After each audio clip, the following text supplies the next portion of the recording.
जय हिंद प्यारे मित्रों। उम्मीद आप सब बहुत बढ़िया होंगे, मस्त होंगे। हाँ, थोड़ा नोटिफिकेशन इसका जो है इसके बारे में थोड़ा बताने में 2 दिन लेट हो रहा है। लेकिन वही है कि मेरा एक ही रूल रहता है कि आपको जो भी नोटिफिकेशन बनाया जाए एक शानदार तरीके से बताया जाए, एक एक चीज़ को समझाया जाए। ठीक है, बिना देरी किए चलिए क्लास स्टार्ट करते हैं। छोटी सी रिक्वेस्ट, नए नए आएंगे तो जरूर चैनल सब्सक्राइब करिए। यहाँ पर नोटिफिकेशन आपको जो भी जानकारियाँ होती हैं एग्रीकल्चर रिलेटेड, करंट अफेयर्स और हर एक क्लासेस जैसे एग्रोनॉमी, हस्बेंड्री, जो भी क्लासेस सब चला जा रहा है।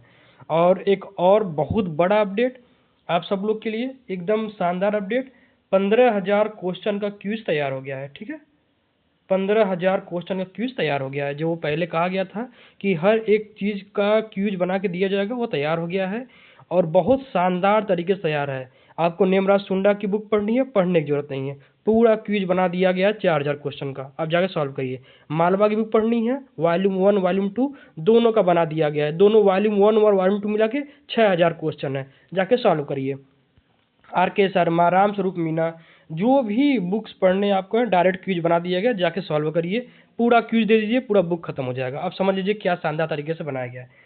अगर जिनको ज्वाइन करना है टेलीग्राम पे जाइए, टेलीग्राम पर आपको अपडेट मिल जाएगा। चलिए क्लास स्टार्ट करते हैं।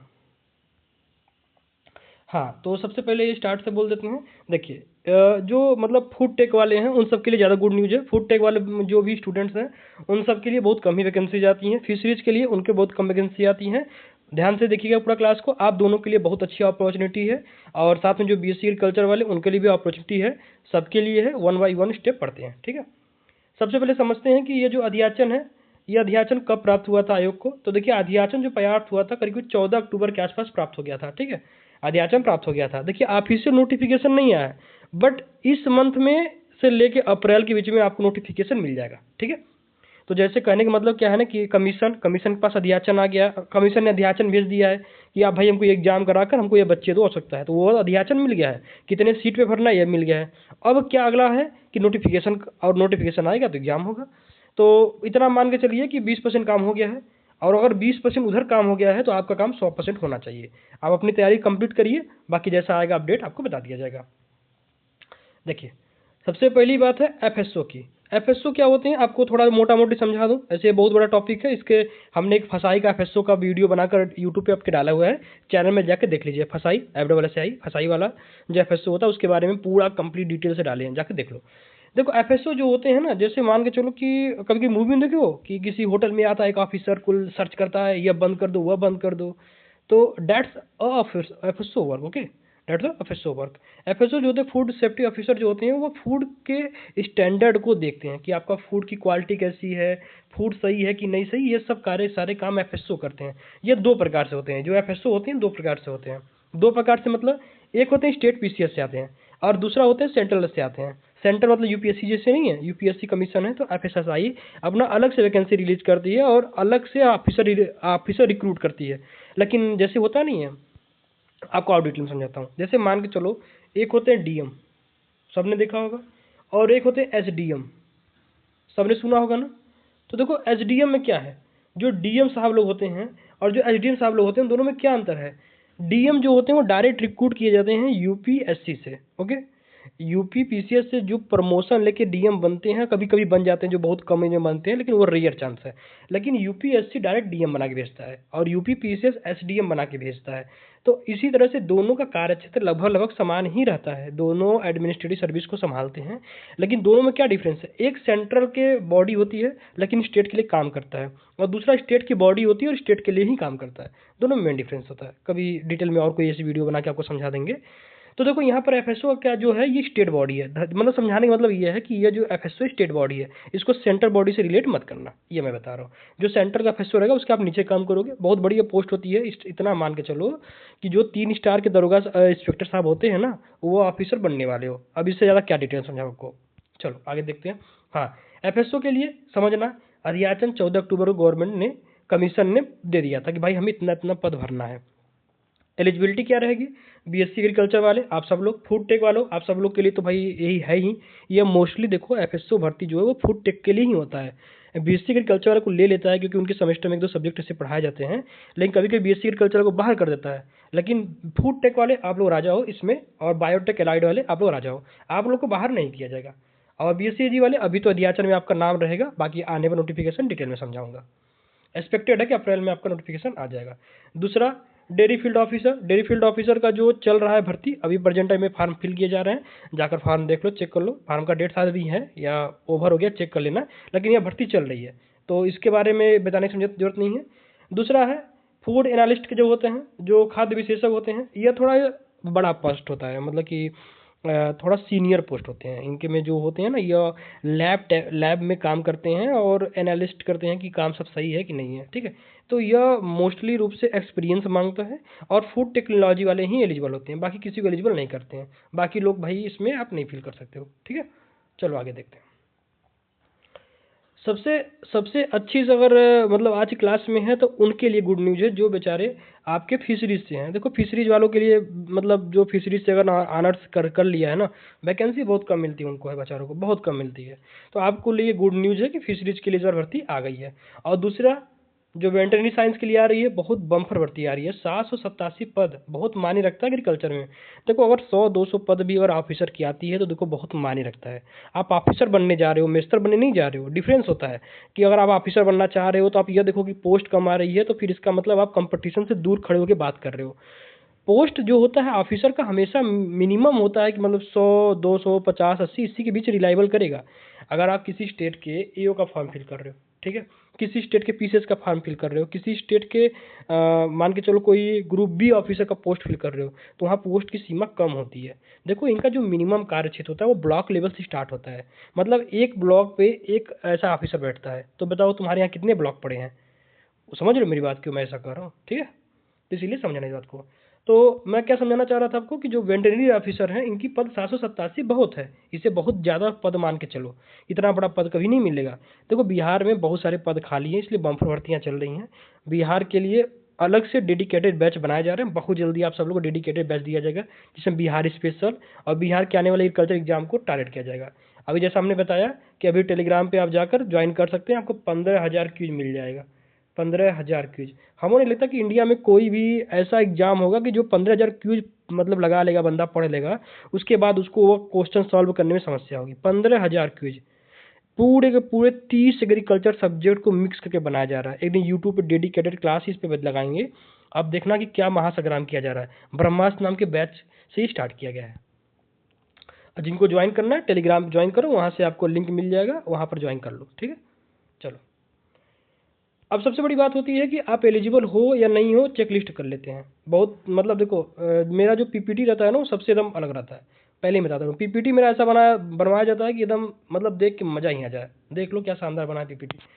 देखो पहले एलिजिबल हो कि नहीं हो। जो बीएससी एग्रीकल्चर हॉर्टिकल्चर की हैं वो किस में होंगे, देखो एफएसओ के लिए, ठीक है, आप एफएसओ के लिए एलिजिबल हो।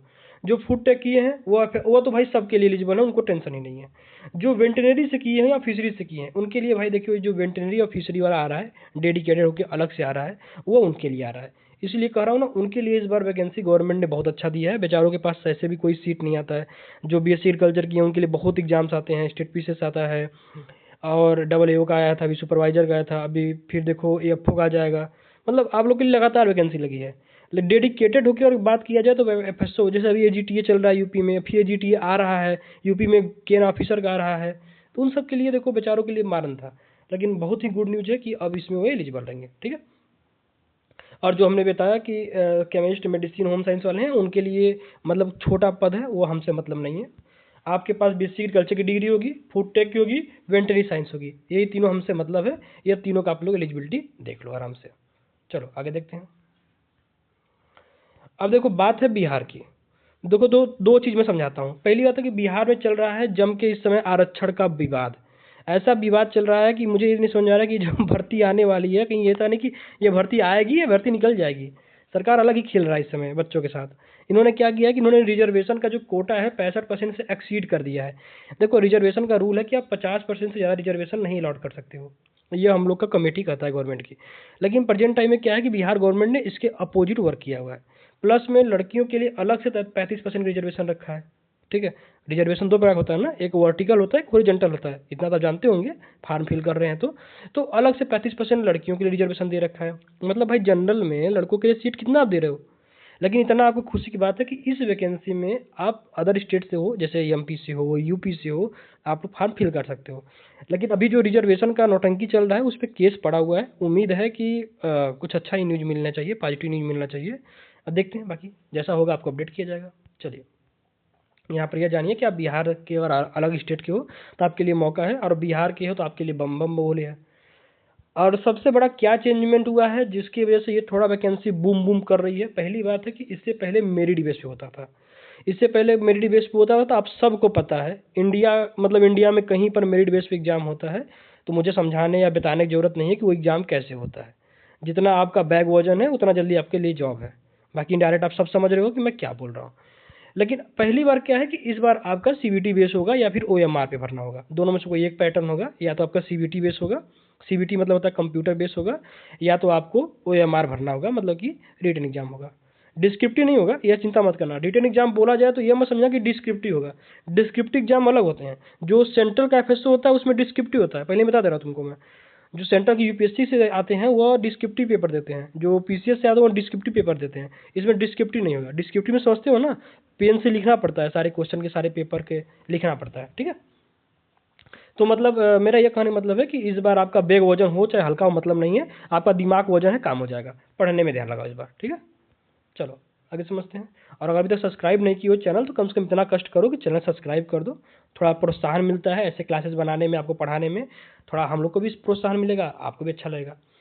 देखो, सिलेबस के बारे में बात करूँ तो जो जैसे मैं बताया कि अभी क्या था, मेरिट बेस पे था। अब इन्होंने चेंज कर दिया कि नहीं अभी एग्जाम करवाएंगे, तो इन्होंने सिलेबस अभी डिफाइन नहीं किया है।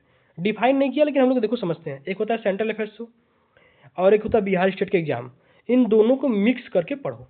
सेंट्रल अफेयर्स का जो सिलेबस है उससे क्वेश्चन, मतलब उम्मीद है कि जो डेयरी टेक्नोलॉजी के, बायोटेक्नोलॉजी के क्वेश्चन आते हैं ना, हो सकता है इनसे रिलेटेड करके क्वेश्चन ये सब दें। तो आप एक क्या कर सकते हो कि पहले अभी इस सिलेबस को कवर करो। अब बिहार स्टेट के लिए बिहार स्पेशल थोड़ा थोड़ा पढ़ना शुरू करो। देखो, बिहार स्पेशल बहुत बड़ा है। बिहार की हिस्ट्री बहुत सुंदर रही है, मौर्य वंश रहा है, बिहार में अच्छे अच्छे यूनिवर्सिटी रही हैं, और बिहार का इतिहास बहुत पुराना है। मगध का इतना बड़ा एम्पायर रहा है। मतलब बिहार के बारे में ही, बिहार से देखो चाणक्य निकले हैं। समझ रहे हो मेरी बात? तो बिहार का इतिहास बहुत ब्रॉड है। तो अभी बिहार का हाल जो है उस पर मत जाइए। अगर बिहार का हिस्ट्री पढ़ेंगे ना तो बहुत लंबा क्लास है। तो मेरा क्या कहना आपसे है कि अभी क्या कर सकते हैं आप, है कि अभी थोड़ा सा दिमाग लगाओ कि कोशिश करो कि आप बिहार का जो स्टेट का सिलेबस है हल्का हल्का पढ़ना शुरू कर दो। बिहार एग्जाम के लिए ओरिएंटेड हो तो बिहार स्टेट का पढ़ना शुरू कर दो, साथ में सेंट्रल अफेयर्स का सिलेबस भी देखते रहो, ठीक है। चलो आगे देखते हैं। अब समझते हैं कि मतलब कि हम लोग को करना क्या है। सबसे पहला, एफएसओ की जो वैकेंसी है 105 वैकेंसी आने वाली है, ठीक है। एक्सपेक्टेड किया जा रहा है, नोटिफिकेशन आने के बाद सब क्लियर हो जाएगा। दूसरी बात है, कब ये वैकेंसी आएगी? ये वैकेंसी अप्रैल तक पक्का आ जाएगी। मतलब इतना मान के चलो 90% चांस है, कोई हजार नहीं आएगा तो आपका अप्रैल तक ये वैकेंसी आ जाएगी। सबसे गुड न्यूज़ क्या है कि सिलेक्शन का जो मोड है वो आपका अब इंटरव्यू बेस पे हटा दिया गया, अब आपका रिटन एग्जाम होगा, ठीक है। तो हमें करना क्या चाहिए? सबसे पहले अपने आप को स्टार्ट करो। स्टार्ट करने का मेरा ये देखो सेंस ये है कि आप अगर स्टॉप कर लियो अपने पढ़ाई को, किसी जैसे एक दो बच्चे ने मुझे ये मैसेज किया कि सर मेरा एजीटी में इतना अच्छा नंबर है तो क्या मैं क्या करूं, पढूं कि ना पढूं? देखो मित्र, यूपी ट्रिपल एससी के भरोसे बैठोगे तो शायद आप बुढ़े हो जाओगे, जॉब नहीं पाओगे। यूपी ट्रिपल एससी सबसे अलग खेल खेलता है। अभी कुछ दिन पहले एक इंटरव्यू का लेटर आया था, वो 10 साल 2016 की भर्ती थी, ठीक है। 2016 समझते हो ना, कितना समय बीत गया, 10 साल बाद इंटरव्यू का लेटर आया था। तो मेरे हिसाब से आप यह समझो कि यूपी ट्रिपल एससी के भरोसे मत बैठो। यह भर्ती 2021 से पेट की चल रही थी, 2021 से एजीटी आने वाला था, 2026 आ गया है, ये अभी भर्ती 5 साल हो गया है। तो मेरे हिसाब से आप क्या करो, अपनी पढ़ाई पूरा करो, ठीक है। अगर आपका पढ़ने में मन कम लग रहा है, जाकर टेलीग्राम पे पेड बैच ज्वाइन करो, जम के क्यूज दो, इतना क्यूज दो, इतना क्यूज दो, पेट भर जाएगा। अगर आप निर्मला सुंडा पढ़ के थक गए हो तो मालवा की बुक का क्यूज दो, मालवा की बुक पढ़ चुके हो तो आर के शर्मा का क्यूज दो, आर के शर्मा का थक गए हो कात्यायन का क्यूज दो, कात्यायन का थक गए हो रामस्वरूप मीना क्यूज दो। दो, कितना क्यूज दोगे? सब बन के रखा हुआ है, पेड बैच ज्वाइन करो और दो, ठीक है। चलो, 15,000 प्लस क्वेश्चन है, फिर बता दे रहा हूँ, बाकी अब समझ लो क्या वहाँ पर मिल रहा है। टारगेट है, ठीक है। तो आप अप्रैल 2026 तक वैकेंसी आ जाएगी, उससे पहले अपना पढ़ाई कंप्लीट करके रखो। मैं पहले कर चुका हूँ कि नोटिफिकेशन आने से पहले क्लास कंप्लीट रखा करो, नोटिफिकेशन के बाद सिर्फ रिवीजन और टेस्ट दिया करो। यह होता है एक बेस्ट स्टूडेंट की स्ट्रेटेजी, ठीक है। तो डाउनलोड सेंट्रल सिलेबस कर लो, जो एफएसओ का सेंट्रल सिलेबस है डाउनलोड कर लो, उसके हिसाब से कुछ कुछ जो मेन सब्जेक्ट है पढ़ना शुरू कर दो, ठीक है। अगर और कोई डिस्टरबेंस कर रहा हो क्वेश्चन की क्या होगा, कमेंट बॉक्स ओपन है, कमेंट कर लो। डायरेक्ट टेलीग्राम पे जाके मेरी आईडी से मैसेज मुझे मत कर सकते हो, एग्री सत्यम सर आपको मिल जाएंगे, मैसेज कर लेना, वहाँ से आपको मिल जाएगा। जैसे चाहो, हमेशा आपके लिए एलिजिबल है। बस आप चैनल को सब्सक्राइब करो, दोस्तों के साथ शेयर करो, और थोड़ा सा कोशिश करो कि जाकर टेलीग्राम पे फ्री में भी क्विज चल रहा है तो उसको भी देने शुरू करो, क्योंकि वो बहुत अच्छे लेवल के क्विज बनाए जाते हैं। तो उसको दोगे तो थोड़ा बूस्ट करोगे अपने आप को। ठीक है, मिलते हैं नेक्स्ट क्लास में, तब तक मस्त रहो और जम के पढ़ते रहो।